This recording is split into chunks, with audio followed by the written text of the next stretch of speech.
Madame, Monsieur, bienvenue dans le cadre de Réflexion, l'émission qui questionne les réflexions et les convictions de ses propres invités. Alors aujourd'hui, nous accueillons Geneviève Chilachi. Bienvenue. Vous présidez aux destinées des groupes ou du groupe d'Yverdon qui s'appelle les Petits Déjeuners Contact. Alors est-ce que c'est difficile de rassembler autant de femmes que vous le faites? Non, je ne crois pas. Non, non, non, nous avons un fichier d'adresse et puis nous les envoyons pour chaque petit déjeuner. Je dois dire que Et sans tout le monde problème. répond très facilement. Oui, oui, oui. Alors superbe, nous allons nous plonger dans votre monde, dans le monde des Petits Déjeuners Contact. Le but qui est derrière, je crois que c'est d'amener vraiment les femmes à se retrouver dans une ambiance détendue, chaleureuse pour pouvoir partager, que ce soit leurs soucis, leurs préoccupations. Et disons que nous, le but principal est quand même d'amener les femmes qui ont envie de se retrouver dans une ambiance différente. Et je crois que c'est par ces moments de détente, chaleureux, de partage. Ouais, en tout cas, c'est beaucoup plus facile d'amener l'évangile quand on est dans un endroit aussi neutre. On ne chante pas, on ne prie pas, mais on arrive à toucher les personnes. Succès. L'endroit neutre est très important puisque les petits déjeuners. D'où viennent toutes ces femmes? Je dirais d'Yverdon, des villages environs. Je pense à Lausanne.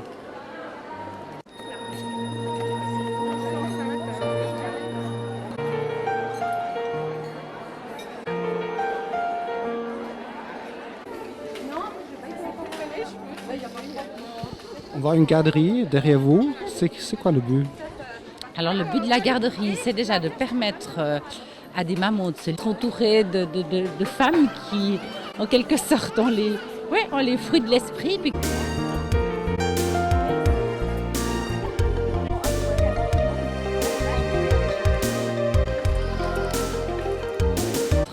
l'amour du Seigneur au travers des jeux, ou partager avec ses enfants un peu de joie, transmettre le petit déjeuner.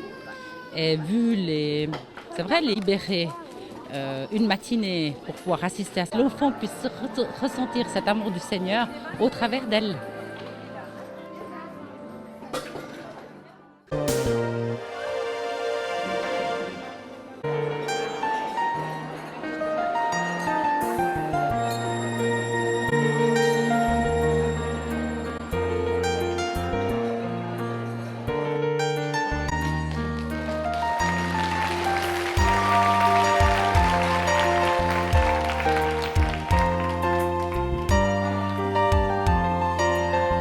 Geneviève Chilachi, on vient de voir des images tout à fait saisissantes. Il y a un nombre de places tout à fait extraordinaire pour des femmes. Combien est-ce que vous accueillez de dames à l'occasion de chacune des rencontres des petits déjeuners contact?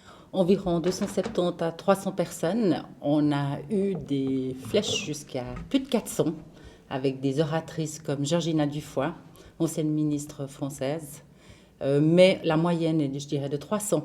Et ça fait longtemps que les petits déjeuners contact existent à Yverdon?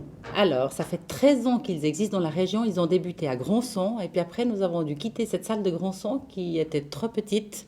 Et c'est là que nous nous sommes décidés pour venir sur Yverdon. Et comment est-ce qu'évolue le public qui vous suit sur Yverdon? Est-ce que c'est toujours un peu les mêmes dames ou est-ce qu'il y a un renouvellement qui se produit? Non, alors il y a vraiment un renouvellement à chaque fois puisque nous laissons la possibilité aux dames qui ne sont pas dans notre fichier d'adresse de nous laisser leurs coordonnées. Je dirais qu'on a entre 10 et 12 personnes qui s'inscrivent pour recevoir nos invitations personnellement.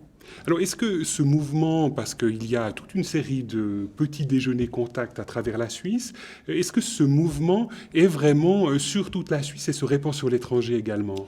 Pas sur l'étranger, uniquement. Donc c'est un mouvement typiquement suisse. Voilà, et exactement. on sait combien il y a de villes ou de villages en Suisse qui accueillent de telles rencontres? Oui, alors il y en a à peu près, je crois, 14 en Suisse romande. Au Tessin, il semble, il y en a un ou deux. Et puis en Suisse allemande, alors là... Peut-être j'ai un davantage petit encore? doute, voilà, certainement. Une vingtaine, une trentaine, Oui, je plus pense. encore? Oui, parce que ça a Oui. débuté en Suisse allemande. Et qui chapeaute ces groupes? Parce que Alors- finalement, vous entretenez entre vous des liens via les différents groupes Oui. et les différents comités qui président aux destinées de ces groupes. Tout à fait. Alors, nous avons surtout des contacts avec les petits déjeuners de la Suisse romande. Nous nous rencontrons une fois par année, pas du tout avec les autres cantons. Et c'est chapeauté par Campus pour Christ. Et la Campus, qu'est-ce que c'est comme organisation? Alors, Campus est aussi une organisation interconfessionnelle et ça a débuté dans des groupes de prière pour les universités, je crois que c'était comme ça. Alors, on l'a vu tout à l'heure au travers de ces images, le nombre de dames qui se déplacent pour vous suivre.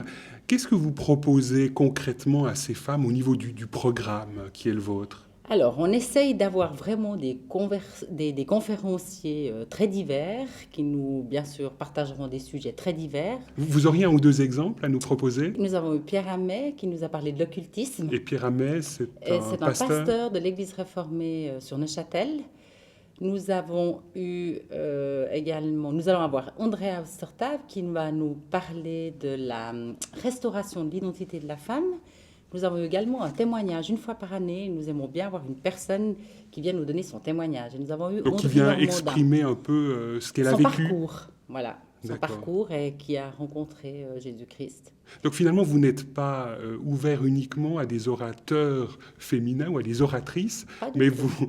vous accueillez aussi des hommes dans le cadre de ces rencontres. Tout à fait, également des couples, ça nous arrive aussi. Est-ce que pour les personnes qui fréquentent ces rencontres des petits déjeuners contacts, il y a des possibilités après de poursuivre la réflexion, d'approfondir un peu ce que l'orateur ou l'oratrice a développé? Oui, on leur propose de joindre un groupe hebdomadaire de prière qui s'appelle les rendez-vous avec la Bible. Et après, par la suite, je veux dire, aussi... Donc là, il y a une dimension assez importante, c'est que finalement, ce mouvement des pistes n'est pas rattaché à une confession particulière, à une Non. confession chrétienne particulière. Non, pas du tout. Disons que nous sommes des femmes de milieux différents, d'églises différentes, mais je crois que nous avons tous à cœur de vraiment partager l'évangile de Jésus-Christ. Bon, pour Notre être but est commun. Pour être concret, vous vous inscrivez quand même dans une ligne protestante. Non, pas vraiment. Je crois que les Vous catholiques avez aussi sont des les- catholiques qui En ce participent? moment, nous n'avons pas de catholiques dans notre comité, mais je veux dire, Il y a des elles dames sont les catholiques bienvenues. qui viennent? Oui, tout Et à vous fait. avez de temps en temps des orateurs catholiques qui Oui, interviennent? aussi.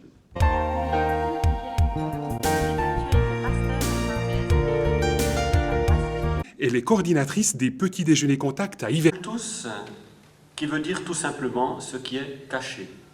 À la différence près peut-être, c'est que aujourd'hui ce n'est plus caché.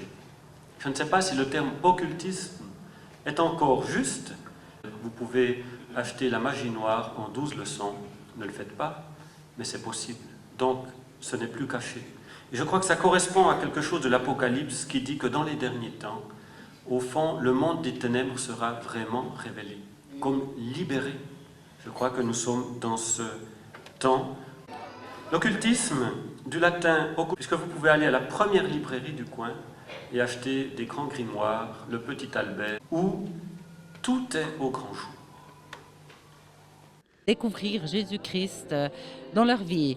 Et souvent, ce sont des femmes, je veux dire plutôt, dégoûtées par l'Église, souvent dégoûtées par la religion, et puis sont indépendantes de toute Église et communauté, ne recrutent aucun membre.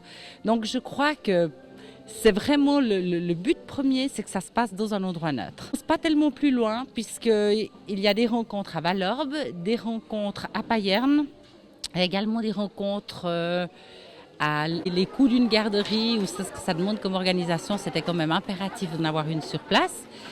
Alors Geneviève Cilaci, on vient de le voir, vous affichez clairement vos convictions chrétiennes. Est-ce que vous avez été toujours aussi convaincue que cela? Non, j'ai eu un parcours un petit peu difficile. C'est vrai que je suis née en quelque sorte entre deux pages de Bible.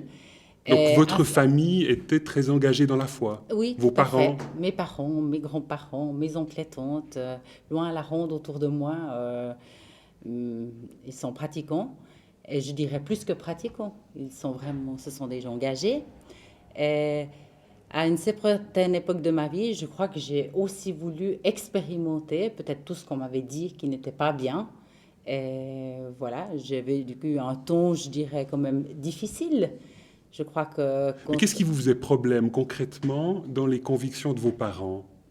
Je crois que trop souvent, c'était ceci ne se fait pas, ne doit pas se faire, mais souvent, on ne me disait pas le pourquoi, les conséquences. Donc finalement, vous avez souffert d'une sorte de cadre moral trop rigide à votre sens. Voilà, certainement, trop religieux, trop légaliste. Et comment est-ce que vous avez réagi par rapport à cela? Vous vous êtes Je me complètement suis révolté, vous avez tout balancé? Voilà, mais je crois que c'est curieux parce qu'au fond de moi, ce qui m'avait été enseigné, je crois que j'y pensais toujours. J'ai jamais abandonné Dieu.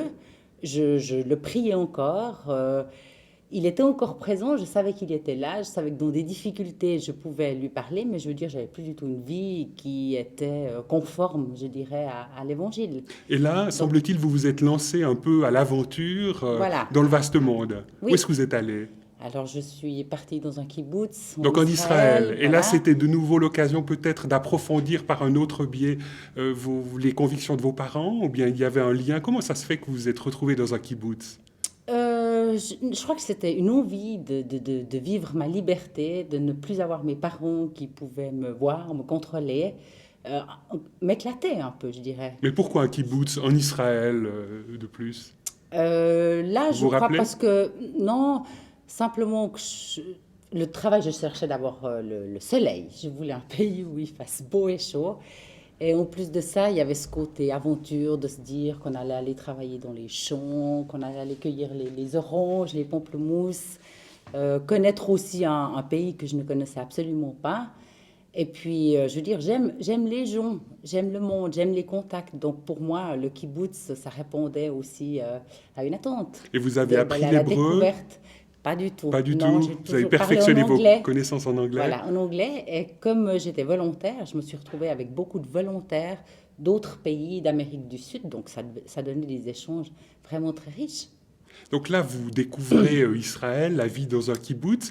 Est-ce que, à certains égards, vous avez été séduite par la religion qui était pratiquée là-bas, par le judaïsme? Vous avez eu des contacts à l'endroit de Absolument synagogues ou... Absolument pas, non. Parce que le kibbutz, c'est un énorme village. Et c'était un kibbutz plutôt laïque? Voilà. Et je veux dire, il y a une partie qui sont pratiquants, mais au contraire, j'ai trouvé que c'était vraiment la débauche.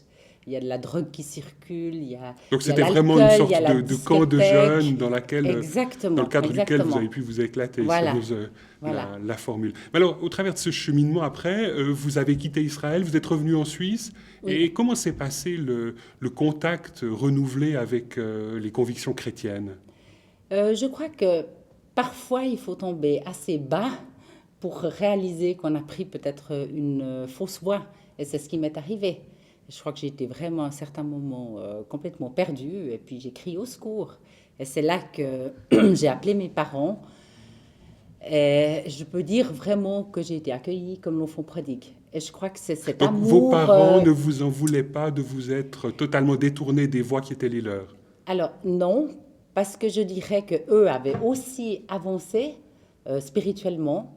Et ils avaient cette ferme, comment dire, ils étaient certains que j'allais revenir à Dieu. Et je crois qu'ils n'ont pas cessé de prier pour moi, aussi de prier pour une protection dans ma manière dont je vivais, hein, des fois parfois un peu dangereuse. Et je crois que le Seigneur a simplement répondu à leurs prières. Ce qui leur a permis, si vous voulez, de rester paisibles, calmes, malgré leur fille qui prenait certains risques. Ils sont restés dans cette paix. Et comment se sont passées les retrouvailles? Très étrange, mais j'ai toujours souvenir que le jour où mon père est venu me rechercher dans un appartement que j'occupais, où j'étais pas très en forme, l'après-midi, on était allé m'acheter une paire de skis. Donc c'était plutôt épatant. Et puis, Donc j'entends, pour je crois qu'il y a sceller pas- un peu ces retrouvailles, vos Voilà. parents vous avaient offert un cadeau. J'ai ce souvenir-là. Uh-huh. Je me souviens de cette paire de skis qui m'avait été offerte. Et, après, c'est des vagues souvenirs, mais je crois vraiment que c'était cette foi qui portait mes parents, qui leur a permis, je dirais, de tenir le coup. Et puis aussi peut-être d'arrêter de me faire des remarques désobligeantes, à quelque part de me casser les pieds. Où on savait très bien que eux ne pourraient rien faire, ça ne changerait rien. Mais que c'était... il n'y avait que Dieu, en quelque sorte, qui pouvait vraiment me toucher et m'arrêter. Si vous comparez la foi qui prévalait dans votre environnement familial et la foi qui est la vôtre aujourd'hui, en quoi elle a évolué cette foi? En quoi ces convictions ont été changées et peut-être renouvelées par votre propre expérience? Je dirais, il y a énormément de choses, c'est-à-dire que on vivait peut-être trop à l'époque de mes parents dans l'Ancien Testament, puis aujourd'hui, je crois que le Nouveau Testament est vraiment d'actualité. Je crois qu'on a Alors, qu'est-ce que laissé ça veut beaucoup dire trop ça de choses. concrètement, l'Ancien Testament, le Nouveau Testament? Mais C'est c'est-à-dire, un langage un peu d'initié? c'est-à-dire que je crois que l'avenue de Jésus a tout changé. Je dirais que longtemps, on a laissé de côté les guérisons, on a laissé de côté les miracles, on a laissé de côté... Oui, les gens restaient avec leurs problèmes toute leur vie. Puis être chrétien, ça voulait dire aller à l'église tous les dimanches, faire ses petites prières de temps en temps. Mais on ne se rendait pas compte que le chrétien avait des besoins. Donc Avait finalement, besoin. ce avec quoi vous aviez de la peine autrefois, c'est avec un Exactement. certain style de vie chrétienne plutôt marqué par un style de vie religieuse. Voilà, il faut aller à l'église, il faut être habillé dans certains styles pour aller à l'église. On ne va pas à l'église avec un jeans. Je sais. Et pourtant, mes parents encore n'étaient pas encore trop étroits d'idées par rapport à certains. Mais disons, je ressentais beaucoup les chrétiens comme ça.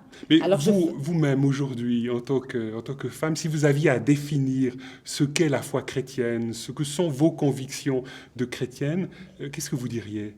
Alors, la foi chrétienne, je crois que c'est une rencontre personnelle avec Jésus-Christ. C'est pour moi un ami de tous les jours. C'est quelqu'un avec qui je peux communiquer. C'est quelqu'un avec qui je peux partager mes joies. Je peux partager mes soucis, mais pas mes gros soucis, tous mes petits soucis. C'est un plaisir de lire la parole parce que je prends sa parole comme une nourriture. Donc qui là, me quand fait vous du parlez bien. de parole, c'est la Bible. La Bible, voilà. Oui.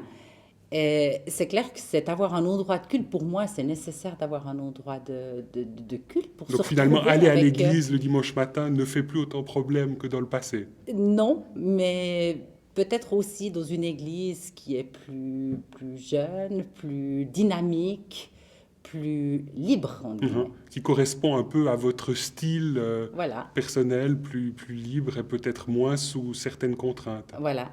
Geneviève Chilachi, lorsque l'on voit autant de femmes rassemblées dans un même endroit, on se dit qu'il y a peut-être une quête particulière des femmes en matière de spiritualité aujourd'hui. Est-ce que vous partagez un tel diagnostic? Oui, je crois que les femmes sont à la recherche d'une vérité. Tellement de choses sont Plus que les proposées. hommes?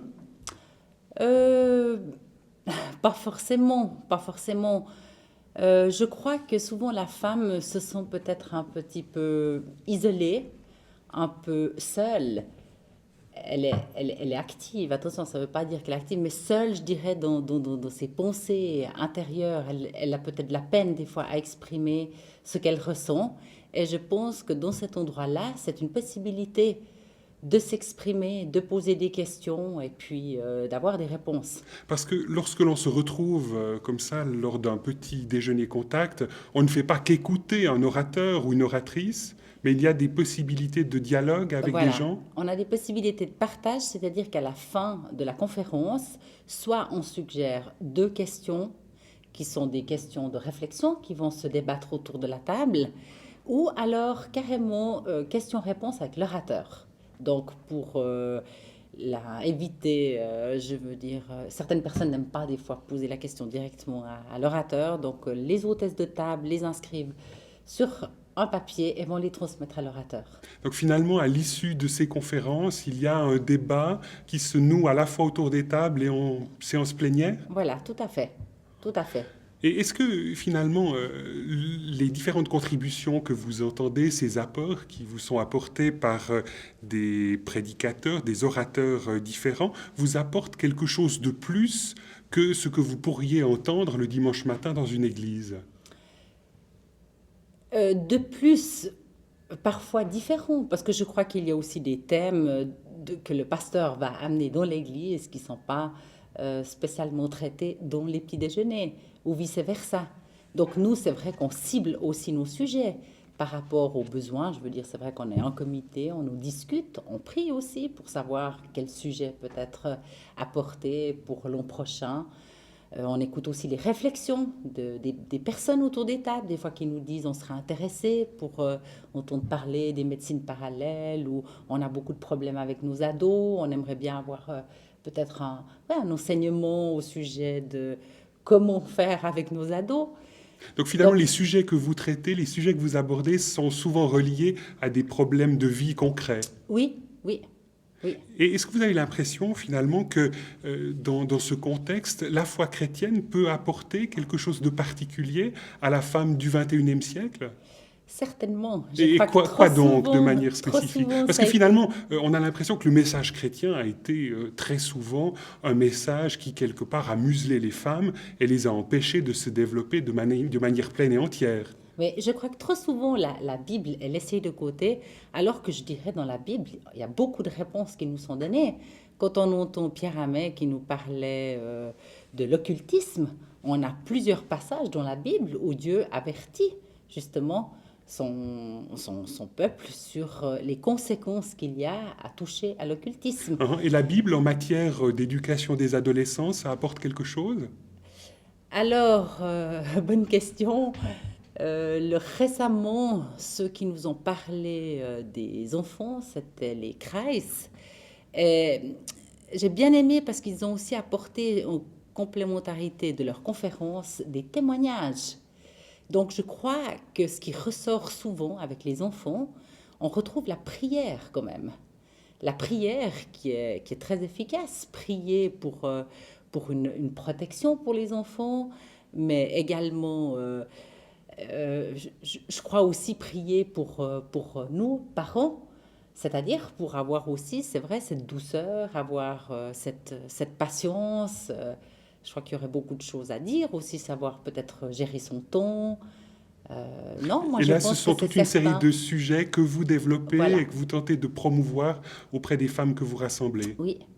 Et est-ce que, finalement, lorsque l'on parle de prière, de vie spirituelle, vous voyez une certaine ouverture des gens qui ne seraient pas du même bord que vous, qui ne partageraient pas les mêmes convictions chrétiennes que vous et qui assisteraient au petit déjeuner contact?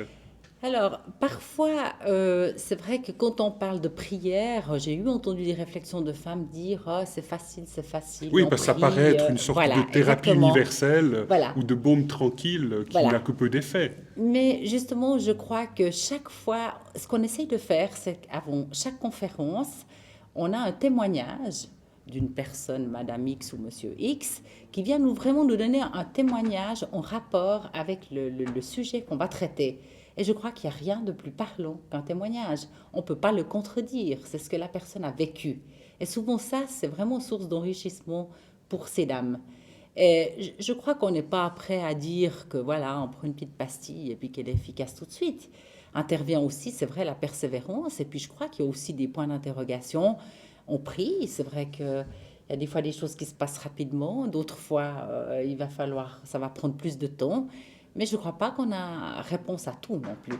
Ce qui me frappe en vous entendant, c'est que finalement, on a l'impression que Dieu n'est pas dans vos convictions, n'est pas quelqu'un d'éloigné. C'est quelqu'un qui se dit dans les choses concrètes et qui se manifeste dans les choses concrètes de la vie. Oui, alors pour moi, mon Dieu est comme ça. Mais Je crois comment qu'il est-ce que vous voyez cela? Est-ce qu'on peut véritablement voir Dieu à l'œuvre dans sa propre vie, dans les choses les plus concrètes comme l'éducation des enfants ou tel sujet Alors, qui nous préoccuperait de manière particulière? C'est peut-être pas là où il faut me poser la question, puisque je n'ai pas d'enfant, mais je crois que dans beaucoup de choses, j'ai pu expérimenter, j'entends que ce soit la grâce de Dieu, la protection de Dieu, l'encouragement, aussi au travers d'amis et d'amis qui partagent, qui ont les mêmes convictions que moi. Je trouve qu'il y a aussi une solidarité.